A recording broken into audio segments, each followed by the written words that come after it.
திறக்கப்பட வேண்டும். அன்றைக்கு எலிஷாவுடைய வேலைக்காரனுடைய கண்களை திறக்கும்படியாக எலிஷா விண்ணப்பம் பண்ணுகிறார். இன்னைக்கு நம்முடைய கண்கள் திறக்கப்படவில்லை. ஏனென்றால் அவிசுவாசமான காரியங்களை கேட்டு பழகி அவிசுவாசமா இருக்கிறதுனால விசுவாசிக்க முடியல. விசுவாச கண்களினால பார்க்கணும்.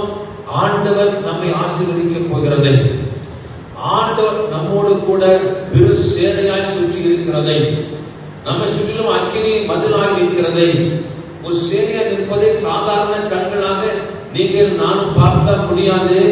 ஆவிக்குரிய கண்களால் பார்த்தா மாத்திரம் முடியும்.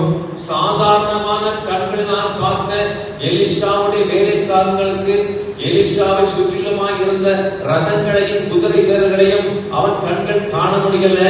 எலிஷா ஜெபம் பண்ணினாரு, ஆண்டவரே இந்த வேலைக்காரனுடைய கண்கள் திறக்கப்படுவதாக, திறக்கப்படுவதாக என்று ஜெபித்த போது திறக்கப்பட்டது.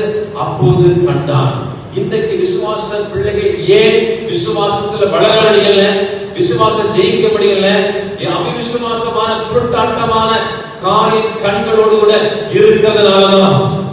நம்முடைய மனக்கண்கள் என்றைக்கு திறக்கப்படுமோ அப்பொழுது தேவன் வைத்திருக்கிற நன்மைகளையும் ஆசீர்வாதங்களையும் வெற்றியையும் ஜெயத்தையும் ஜெய வாழ்வையும் காண முடியும்.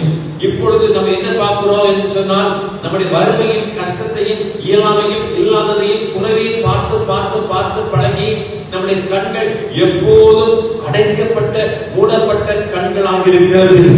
இன்றைக்கு நீ சொல்ல வேண்டிய ஒரு காரியம், ஆண்டவரே என் மனக்கண்களை திறந்திடும். தேவன் எனக்கு வைத்திருக்கிற நன்மைகளை ஆசீர்வாதத்தை சுதந்திரித்துக் கொள்வதற்கு, அதை நான் பார்ப்பதற்கு, நீ வைத்திருக்கிற காரியத்தை பார்ப்பதற்கு. ஆமென். பவுல் சொல்லும் பொழுது, ஆமென், நான் பார்க்கிறேன், நல்ல போராட்டத்தை போராடினேன், எனக்காக வைக்கப்பட்டிருக்கிற ஜீவ கிடத்தை நான் பார்க்கிறேன். புரியுதா உங்களுக்கு?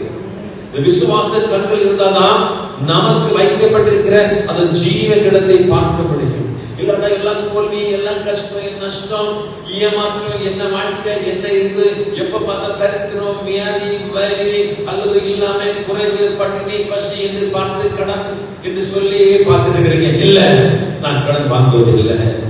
ஆமென். சொல்ல முடியுமா? அப்படி என்றால் உங்கள் கண்கள் திறக்கும். அல்ல சொல்லுங்க.